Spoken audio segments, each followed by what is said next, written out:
Halo teman-teman, kembali lagi bersama saya, Christine Olivia Saragi.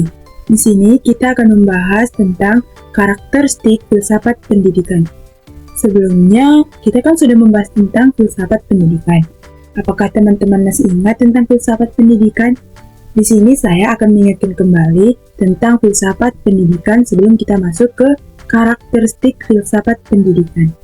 Ya, yang pertama yaitu filsafat adalah dua suku kata yang berasal dari bahasa Yunani, yaitu philo dan sophie, yang berarti mencintai kebijaksanaan atau kebenaran.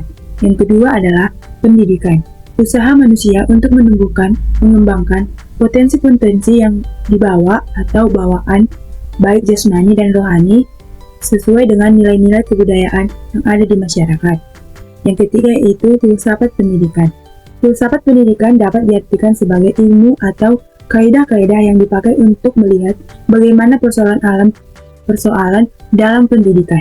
Atau dengan kata lain, penerapan suatu analisis terhadap masalah-masalah yang ada di dalam dunia pendidikan. Di sini saya akan membahas karakteristik filsafat pendidikan yang umum dalam dunia pendidikan atau yang mendalam dalam dunia pendidikan. Ada 3 karakteristik. Yang pertama, metafisika. Yang kedua, epistemologi. Yang ketiga yaitu aksiologi.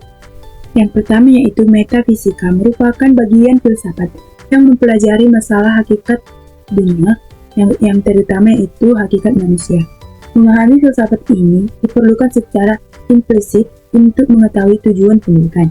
Dengan demikian, metafisika dalam filsafat pendidikan memberikan pandangan teoritis yang luas dan mendalam tentang hakikat subjek dan objek pelajaran, serta relasi antar subjek. Kedua yaitu epistemologi.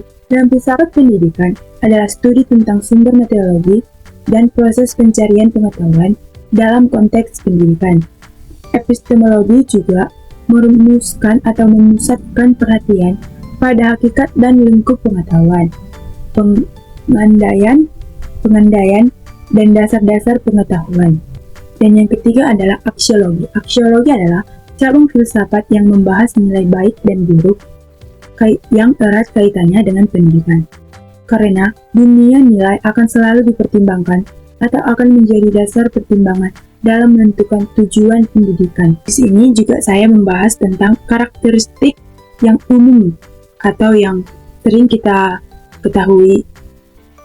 Ada 5 karakteristik filsafat pendidikan yang umum kita ketahui atau kita dengar dari 3 karakteristik filsafat pendidikan yang mendalam dalam dunia filsafat atau dunia pendidikan. Yang pertama yaitu berpikir radikal.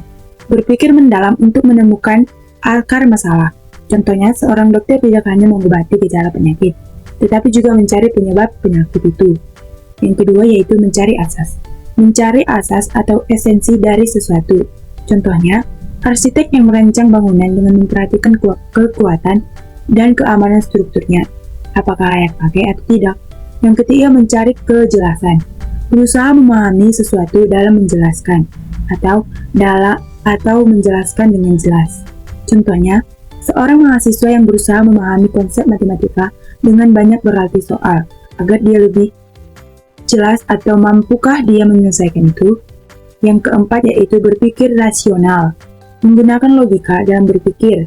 Contohnya, seorang insinyur yang merancang mesin dengan menghitung semua keunikan atau semua kemungkinan agar mesin berfungsi dengan baik. Dan yang terakhir yaitu mencari kebenaran, selalu mencari kebenaran yang lebih mendalam.